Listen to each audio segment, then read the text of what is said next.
good afternoon. My name is Anthony Adams, and I'm a candidate to become the mayor of the great city of Detroit. Please share your Detroit background and relationship to Detroit. Your history of being a Detroiter. Certainly. I moved to Detroit back in 1981. At that time, I was a young law school graduate, having graduated from Georgetown University Law Center, and had been selected to be the first African-American clerk for the Honorable Anna Diggs Taylor, U.S. District Court Judge for the Eastern District of Michigan. I moved to Michigan at a time when people were leaving out in droves, but I saw great opportunity and hope here. And so my first apartment actually was right down the street on Calvert and LaSalle, 2419 Calvert. I could see Central High School out of my window. It was a very nice home, two-family flat, Mr. and Mrs. Mann. They've since gone on to glory, but they were a really nice couple and rented to me my first apartment in the city. Tell the story of what led you to run for office. So I had been just kind of enjoying life, I'll be honest with you. Had been in the political world, having been executive assistant to a mayor, having been the deputy mayor, having been the elected school board president. I kind of was enjoying myself. But I started getting approached by a lot of people who said, we need someone to run for mayor who really understands the issue, who can really speak to the people, who has a broad base of knowledge and experience that can help people understand that what they're getting is not what they deserve. And so as I traveled around the city and talked to a lot of people, it became very clear that there needed to be someone who had experience, who had skill, and who really had the courage necessary to kind of tell it the way it is and to really bring the city on a different trajectory and then have the skill set necessary to make that happen. And so after much thought and prayer and deliberation, I came to the decision that I needed to run for mayor and offer myself up for leadership as a public servant. What is your understanding of the duties of the office you are running for? So the office of mayor is probably the most important position in the city of Detroit. The mayor is tasked by charter with broad responsibilities to ensure and uphold the public health and safety and welfare of the people who actually live in the city. This means he's supposed to use his talents and his skills to uplift and improve the quality of life of all citizens in Detroit. Rich, poor, black, white, that is his responsibility, is to make sure that there is a plan of action that encompasses improvement of the city, that delivers the key critical services, and also provides entrepreneurs for the opportunity to compete for resources that the city has. It also has a responsibility for protecting the public health and safety of the people in the city of Detroit. And as we learned during this pandemic, if you're not very aggressive in taking action, then a lot of bad things will happen. He's also responsible for protecting the public safety of the people who live in the city of Detroit. That means having the necessary police resources and fire resources to ensure that people are protected and when the call is made, that the call is answered. He also has a responsibility for economic development to ensure that there's an equitable distribution of economic benefits that exist here within the city of Detroit. And there are other responsibilities, but those are just some of the key responsibilities that the mayor has. Are you familiar with and what is your position on the Detroiters' Bill of Rights? I am very supportive of the Detroiters' Bill of Rights. The Bill of Rights is what I say an aspirational document which talks about what the city should strive for. The city should strive, for example, to have an equitable, affordable housing policy. The city should strive for having water affordability. I believe that water is a human right. The city should also strive for an environment that allows people to reach their full potential, whether it's by competing or bidding on city services, whether it's having the opportunity to be employed by the city. The city has a responsibility to ensure that all things that are necessary for people to be prosperous and live a good life in the city. That's kind of what the Bill of Rights is, an aspirational document, and I clearly support that. What is your position on water shutoffs and water affordability in the city of Detroit? Well, first of all, there would be no water shutoffs under my administration. Having been former interim director of the water department, I actually have worked very closely with Michigan Welfare Rights and other advocates to try to create an affordable water plan. We got a lot of pushback from lawyers because they said it couldn't be done because of various restrictions in the charter and bond covenants, but I rejected that notion and believed that we could move to affordability, perhaps a income-based plan or of approach. I think the other side of the coin, though, for water affordability is we have to attack and address the issue of the drainage fee. When you look at most people's water bill now, the drainage fee is like 60 or 70% of the bill. And we've got to begin to reduce that drainage fee through some very creative mechanisms of going to green conservation districts, really forcing more water runoff in our park system so that we can reduce the amount of water that's actually treated. But we can move to an affordable water plan by simply looking at our rate structure, keying that to what people's income is. It's better for everyone to pay a little something towards a water bill versus having a few people pay a lot and some people pay none. So we can equalize that out in a manner that is fair to all the people who are ratepayers here in the city of Detroit. What's your position on the repayment of residents who have been overassessed and overpaid property taxes? It should occur. You know, it's ironic that the citizens in Detroit who have paid so much in taxes, we would discover that people were overtaxed conservatively to the tune of $600 million. And so I believe in the 3 C's. First of all, there has to be compensation for people who are overtaxed. And we can arrive by that in a very simple mechanism. For those people who actually own their homes, we can give them a property tax credit on their future credits to compensate them for what they have paid in overtaxation. For those people who actually lost their homes, I think this was an excellent opportunity to take some of the 40,000 houses that are in the land bank and provide these houses free of charge to people who have been overtaxed and who have lost their homes, and then give them property tax relief on the back end so that they can get into those homes and make that home a meaningful place for them to live. We also have to be very clear about our assessment issues in the city of Detroit. People are still being overassessed on their taxes in the city of Detroit. And part of my plan there is to go back and revamp and re-examine actual assessments of people who are currently paying taxes. We know that people at the lower end of the spectrum tend to be overassessed. And so we've got to begin to equalize that out and create a system of fairness so that everybody pays their fair share of taxes, that no one pays more than they should. There also, I think, has to be a commitment on the other side to create more home ownership opportunities out of this whole overassessment, loss of home issue. When you've had more than 150,000 people lose their homes as a result of tax foreclosure, we have to have a commitment to ensure that we get people back in their homes as owners. We have a lot of people now who are renting the home that they lost as a result of overtaxation.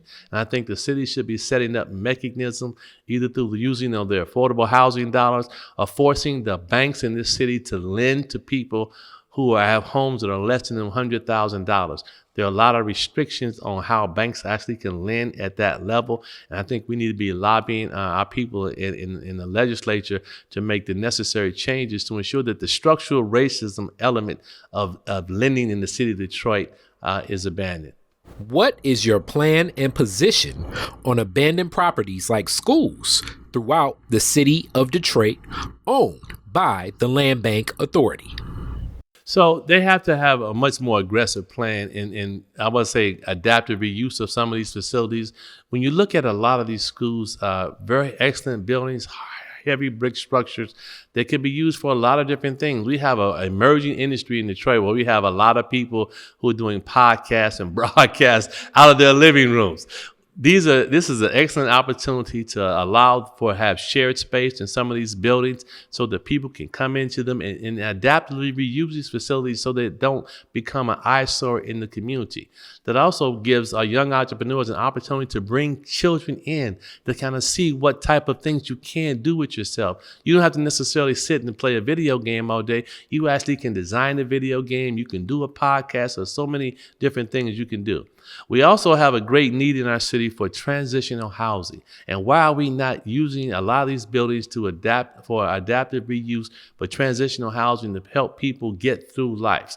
We have a serious homeless problem. We have a lot of vets who are out on the streets. We've got to begin to use these facilities and to put them to productive use. When you have the number of vacant buildings that we have in the city of Detroit with the number of entrepreneurs who are looking for space, this is an excellent opportunity to adaptively reuse these facilities either for commercial purposes and or for residential purposes. It just makes sense to do that because they're buildings that are in the public domain. What's your definition of police reform? Do you feel it's needed in Detroit? If so, in what ways? What is your position on facial recognition technology? Facial recognition technology, I'm going to take them in reverse order, is something that should be done away with. Here we're talking about a technology that has already been demonstrated to be inherently racist in its identification of blacks. And so why would we invest more than $20 million in a technology that discriminates against the predominant population in the city of Detroit? It just doesn't make sense to me. You're talking about a $20 million commitment to technology when we should be making a $20 million commitment in people. And when you talk about police reform, my view of police reform is that the department clearly needs to be reformed.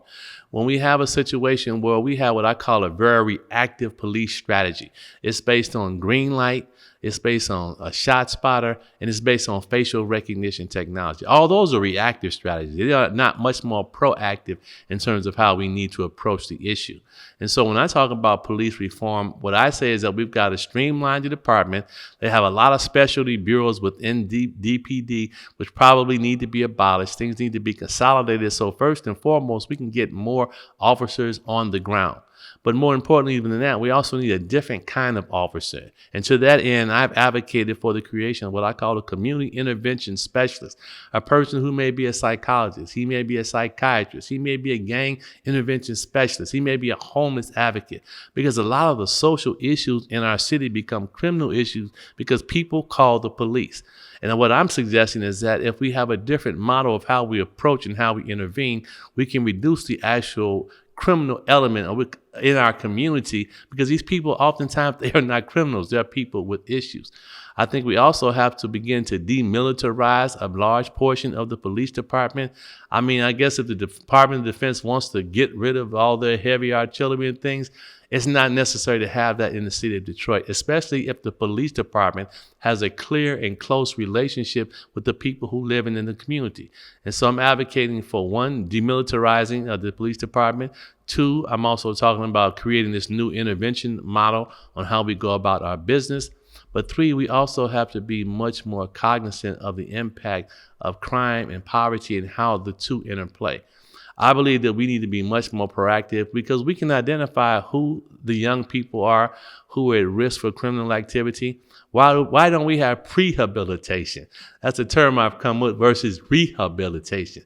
Why are we not going out there, approaching these young men and women, saying, hey, there is an avenue, a pathway for you to really improve your life. If I gave you the opportunity to change from your life today, if I looked at your record and said you've got 5 warrants outstanding, you got things that are in your history that you need to change. If I give you the opportunity to change your life, would you take it? And if I also give you a supplemental income to help you through the transition period, would you take that? I think, what do we have to lose?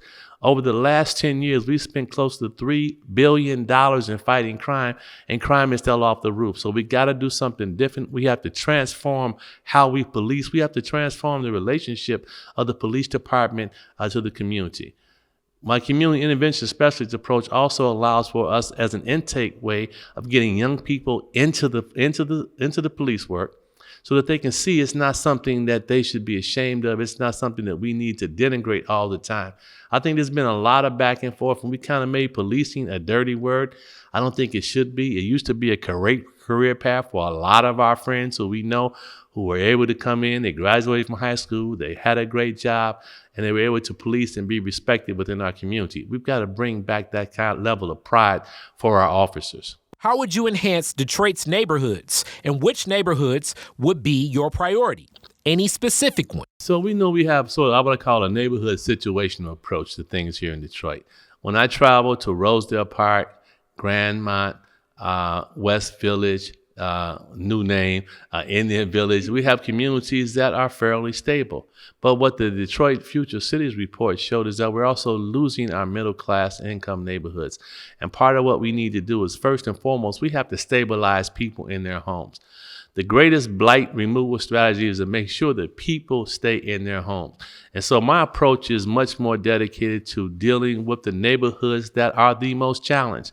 I know that there's an isolated house in Rosedale or English Village that may need some help, and they need to, under a vacant building registry program, The people who own that house, whether it's the bank, need to take care of it. But I'm also much more concerned about the neighborhoods that don't have that have many vacant houses. How do we begin to stabilize and then reconnect our resources to where they're actually needed? When we look at that and we can put together a clear matrix on how we examine each neighborhood. There's been more than enough research done on everything done in the city of Detroit. Now it's the time to take all that information, to put it to action, and then put the resources where they are. If we're stabilizing people in their homes, we got a chance to win.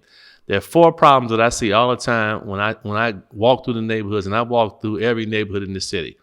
I first walk up to the front porch is broken. I then look up on the roof needs to be repaired. Also, I see the gutters hanging down. The house either needs some siding or it needs to be painted. And then when you talk with a senior citizen, incidentally outside, they need a furnace. We have to provide those basic needs to keep people stabilized in their homes. That will strengthen the core structure of a neighborhood, because these people are the ones that stayed. They never left. And so we've got to provide them with what they need. That helps to stabilize the neighborhood, and then we go about using the other dollars to enhance new construction in these areas to attract people back into these neighborhoods. Middle-class people are actually being priced out of the city of Detroit.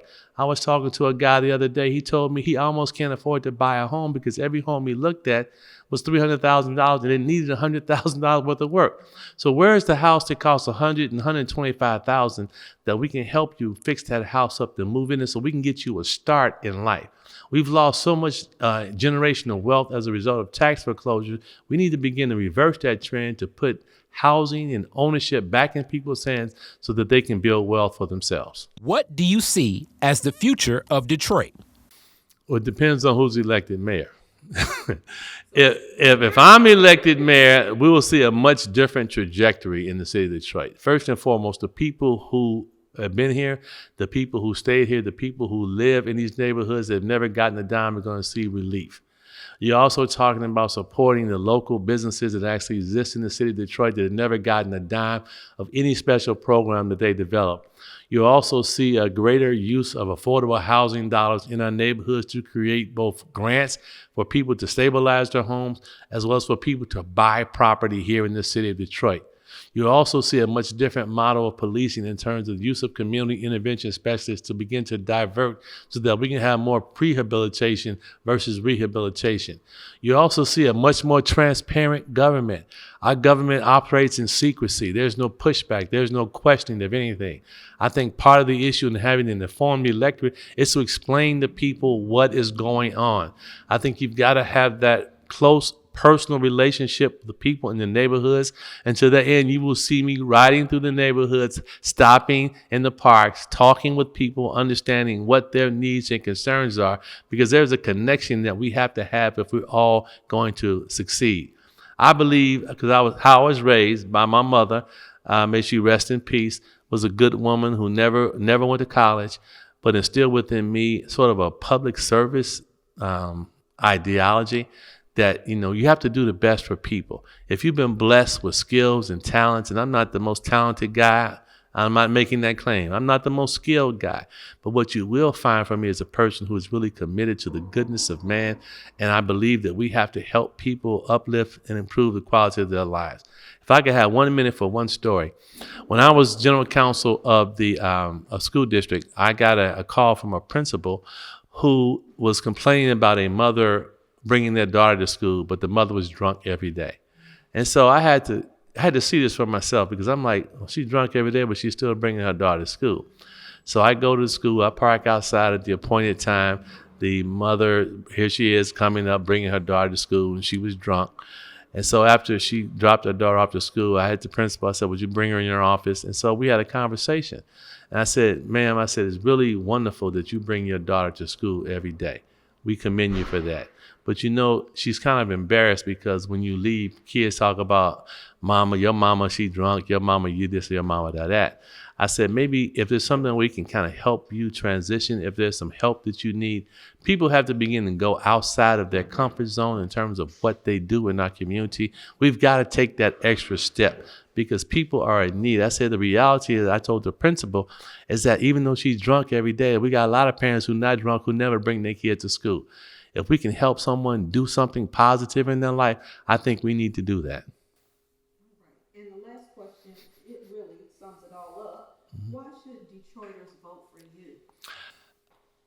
Man, Detroiters should vote for me because I'm about real change.